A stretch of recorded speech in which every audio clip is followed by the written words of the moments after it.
कुछ भी P low, अब तुम्हारी बॉडी रिवाइव होने वाली नहीं है। ये कोई मामूली टॉनिक नहीं, बॉडी रिवाइवल है। यहाँ भी बॉडी रिवाइवल। बॉडी रिवाइवल लाए जीवन दोबारा।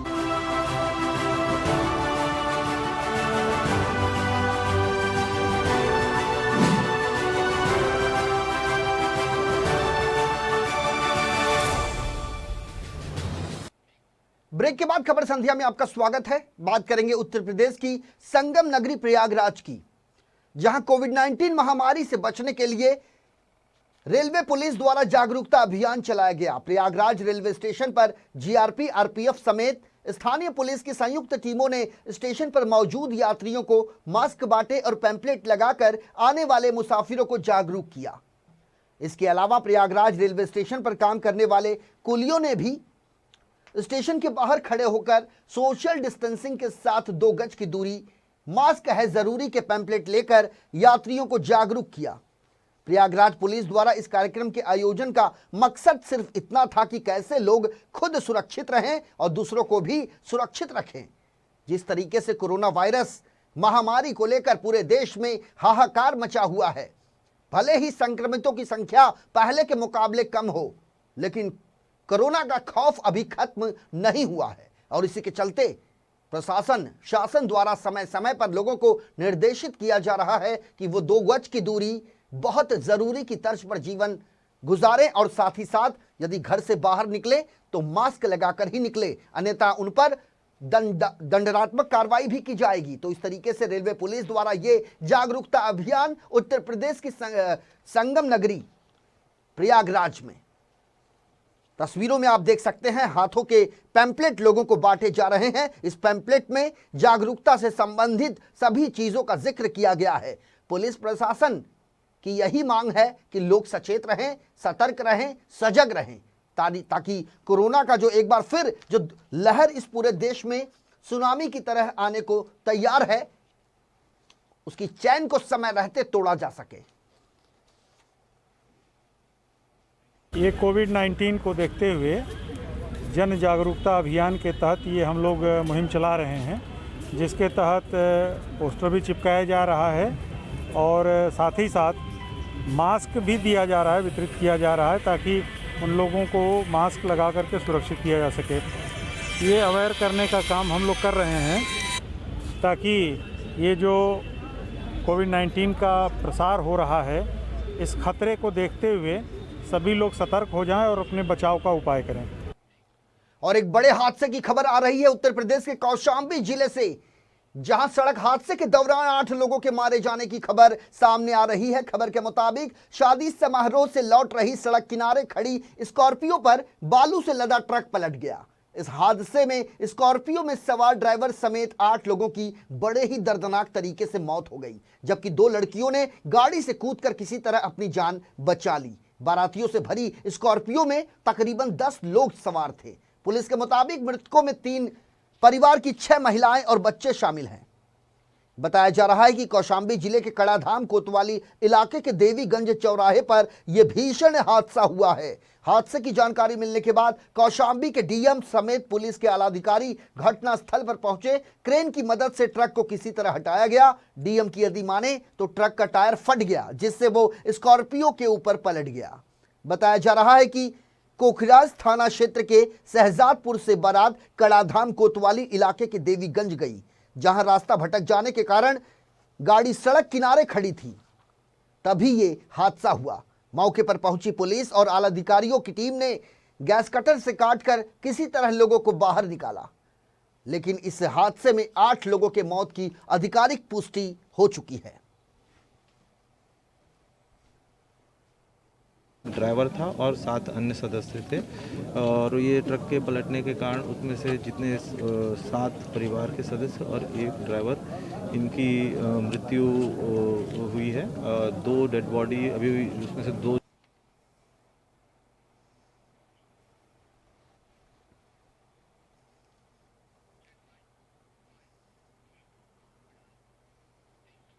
अब बात करेंगे अंतर्राष्ट्रीय एड्स दिवस की, जिसे 1 दिसंबर को पूरी दुनिया में मनाया जाता है।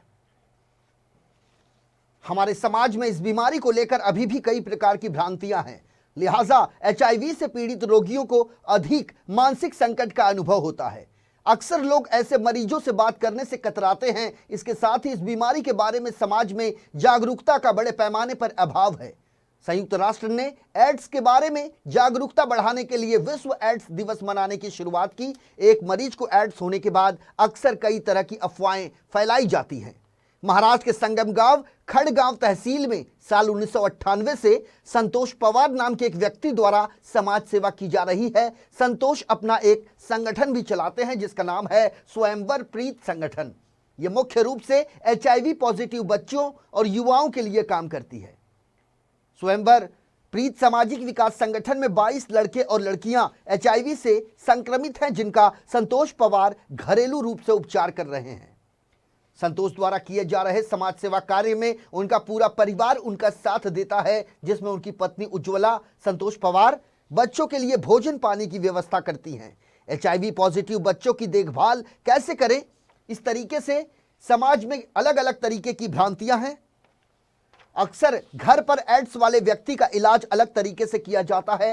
ये एक गलत धारणा बन चुकी है कि HIV पॉजिटिव रोगी द्वारा चुंबन से या एड्स वायरस से किसी अन्य व्यक्ति में एड्स होने की संभावना है, जबकि सच्चाई यही है कि चुंबन से एड्स नहीं फैलता। विशेषज्ञ बताते हैं कि HIV संक्रमित मरीज से आप जो पानी पीते हैं उससे HIV का संक्रमण नहीं होता। HIV पॉजिटिव मरीज के साथ रहने से भी कोई संक्रमण नहीं होता। इसके अलावा HIV संक्रमित रोगी के खांसने, छींकने या थूकने से भी एड्स का फैलाव नहीं होता। वहीं यदि कोई मच्छर HIV संक्रमित मरीज को काटता है तो एक सामान्य व्यक्ति को उससे एड्स का खतरा भी नहीं होता। तो कुल मिलाकर HIV संक्रमित मरीज के साथ रहना, खाना, खेलना, उसे छूना, उसके कपड़ों का इस्तेमाल करना, उसके बगल में सोना या शौचालय साझा इस्तेमाल करना, इन सभी से एड्स नहीं होता। हाँ, यदि एड्स के रोगी का रक्त किसी दूसरे रोगी को दे दिया जाए तो यह दूसरे रोगी को संक्रमित करने के साथ साथ उसे भी एड्स होने का खतरा बना रहता है। तो आशा सामाजिक संगठन HIV पॉजिटिव बच्चों की जिस तरीके से देखभाल कर रही है उसकी चर्चा पूरे जिले में हो रही है। आप साथ दोगी तो हम शादी करेंगे, नहीं तो नहीं करेंगे। तो मैंने शादी के पहले उनको रेड लाइट एरिया दिखाया, जो कला केंद्र रहते वो दिखाया, वो सब दिखाने के बाद शादी की। और उनको भी समझ में आया मेरी मिसेस को कि ऐसे बच्चों के लिए काम करना बहुत जरूरी है। तो उनको भी ट्रेनिंग, अलग अलग ट्रेनिंग लिया उन्होंने भी, और वो ट्रेनिंग की वजह से HIV के काउंसलिंग का काम करते हैं। और जो बच्चों का खाना पीना, कपड़ा धोना, सब काम मेरी मिसेस, मेरे माँ, मेरे पिताजी और मैं, हम पूरे 4 लोग दिन रात 20 साल से काम कर रहे हैं।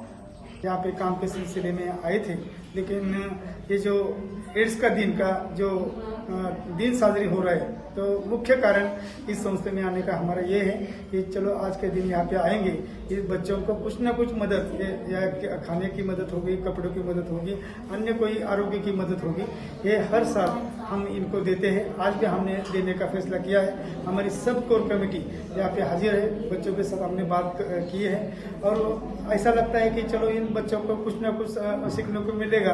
तो यह हमारी महाराष्ट्र राज्य की पुलिस मित्र जो संगठना है, ये संगठना आज भी, कल भी और हर साल इनको मदद करेगी, ऐसा मैं आश्वासन देता हूँ और बधाई देता हूँ कि आज देश में पूरा एड्स जन जागृति का अभियान हो रहा है। इस दिन की बधाई देते हुए बात करेंगे उत्तर प्रदेश के हाथरस जनपद की, जहां एक गोदाम में अचानक आग लग गई। आग इतनी भीषण कि उस पर काबू पाने के लिए दमकल की टीम को घंटों जद्दोजहद करना पड़ा।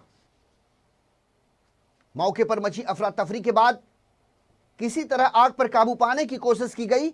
यह आग जिस गोदाम में लगी थी उस गोदाम में रंग का सामान रखा गया था, जिससे देखते ही देखते आग की लपटों ने उग्र रूप धारण कर लिया। आग की सूचना मिलते ही मौके पर दमकल की तकरीबन 1 दर्जन से अधिक गाड़ियां पहुंची, जिसके बाद आग पर काबू पाने की शुरुआत हुई। बताया जा रहा है कि आग की इस घटना में एक मजदूर गंभीर रूप से घायल हुआ है। फिलहाल अस्पताल में उसकी स्थिति खतरे से बाहर बताई जा रही है। हाथरस गेट क्षेत्र के रुहेरी गांव की यह घटना है, जहां देर रात ये आग लगी। अब तक यह स्पष्ट नहीं हो पाया है कि यह आग किन कारणों के चलते लगी, लेकिन अंदेशा इस बात का जताया जा रहा है कि शॉर्ट सर्किट के चलते यह आग लगी होगी। फिलहाल आग की इस घटना में उक्त गोदाम में रखे लाखों रुपए का सामान जलकर खाक हो गया। मौके पर पहुंची क्षेत्राधिकारी रुचि गुप्ता ने स्थिति का जायजा लिया।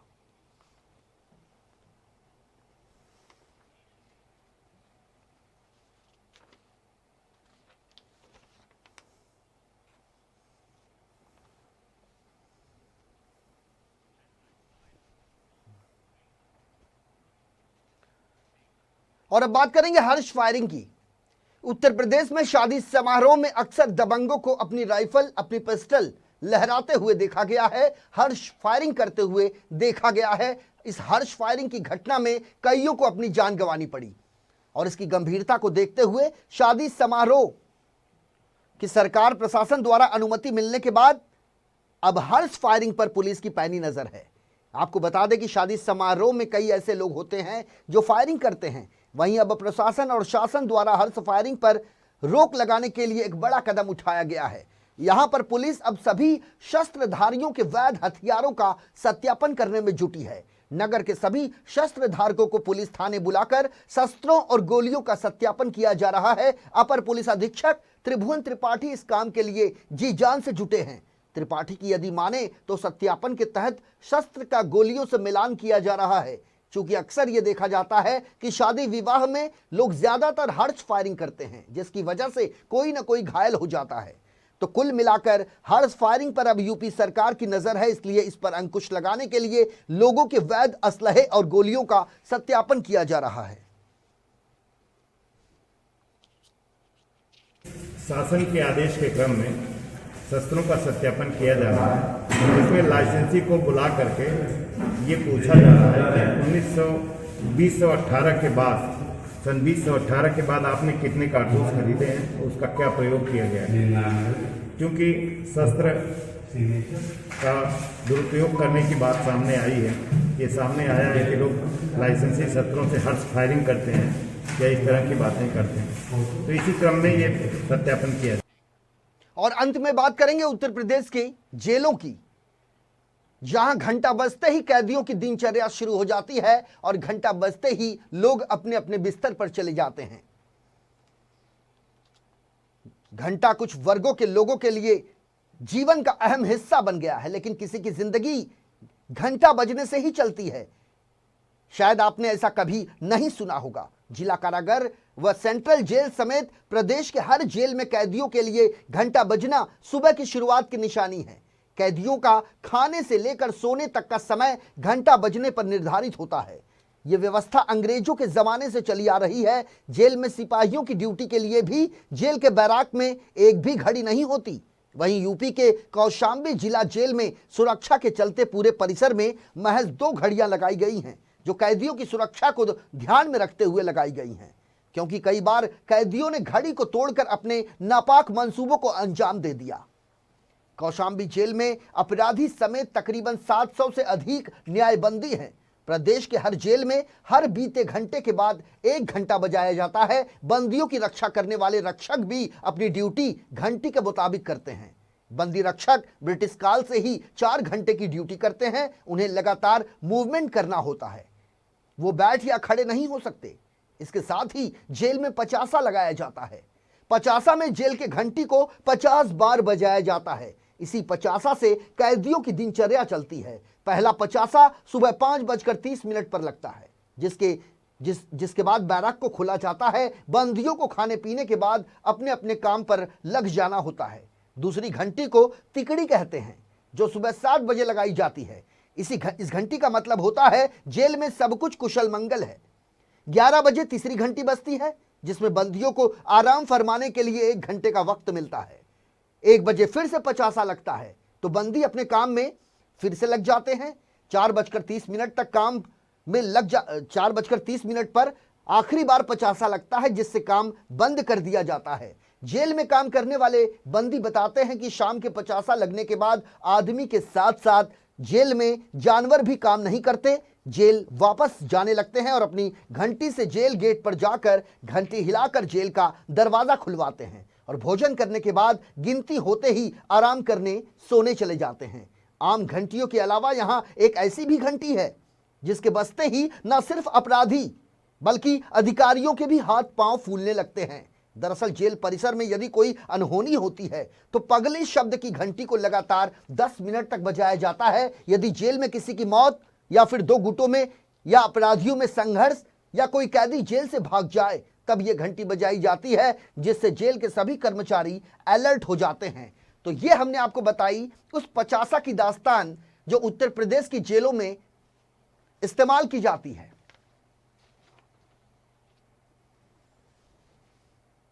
सब कुछ 50 से ही आरंभ होता है। कारागार में बंदियों की दिनचर्या, कारागार के अधिकारी कर्मचारियों की दिनचर्या 50 से ही शुरू होती है। 50 इस बात की सूचना देता है कि अब कारागार खुलने का समय हो गया। इसी प्रकार एक 50 11 बजे लगता है जो यह सूचना देता है कि अब काम करने का समय खत्म हो गया और खाना लेने का समय हो गया। इसके बाद एक दोपहर में 1 बजे 50 लगता है जो पुनः काम पर आने का इंडिकेशन देता है और फिर उसके 4:30 बजे सर्दियों में 4:30 बजे एक 50 और लगता है जो काम समाप्ति की ओर इशारा करता है और उसके बाद सारे बंदी अपना काम समाप्त करके अपनी अपनी बैरकों में चले जाते हैं और उसके बाद खाना वितरण का काम शुरू हो जाता है। इसी घंटे के माध्यम से ही सभी बंदियों कर्मचारियों को समय का संज्ञान कराया जाता है। जैसे 10 बजे 10 घंटे लगते हैं और उसके आधा घंटे बाद 1 घंटा लगता है। 11 बजे फिर 11 घंटे लगते हैं और उसके बाद फिर आधा घंटे बाद 1 घंटा लगता है, जिससे सारे बंदियों को कर्मचारियों को भी समय का ज्ञान जो है हो जाए। यदि आप इन 24 न्यूज के दर्शक हैं तो आपके लिए एक बड़ी खुशखबरी। देश नहीं बल्कि दुनिया के किसी भी हिस्से में आप रहें, इन 24 न्यूज की खबरों को आप लाइव देख सकते हैं। इसके लिए आपको गूगल प्ले स्टोर से इन 24 न्यूज का ऐप डाउनलोड करना होगा। इसके अलावा सोशल मीडिया के सभी प्लेटफॉर्म्स पर इन 24 न्यूज उपलब्ध है। फेसबुक हो, ट्विटर हो, टम्बलर अकाउंट हो या फिर कोई भी सोशल नेटवर्किंग साइट, अब इन 24 न्यूज तक पहुंचना बेहद आसान है। यदि आपने YouTube पर इन 24 न्यूज चैनल को अब तक सब्सक्राइब नहीं किया है तो आप इसे तत्काल सब्सक्राइब करें और हमारी लाइव खबरों का हिस्सा बने। तो खबर संध्या में मेरे साथ अभी के लिए इतना ही। ताजा तरीन खबरों के लिए देखते रहिए इन 24 न्यूज, क्योंकि जहां खत्म होती है मेडिकल साइंस की दुनिया वहीं से शुरू होता है इंडियन धनवंतरी का जादू। पूरी टीम के साथ मुझे यानी संजय मिश्रा को दीजिए इजाजत। नमस्कार।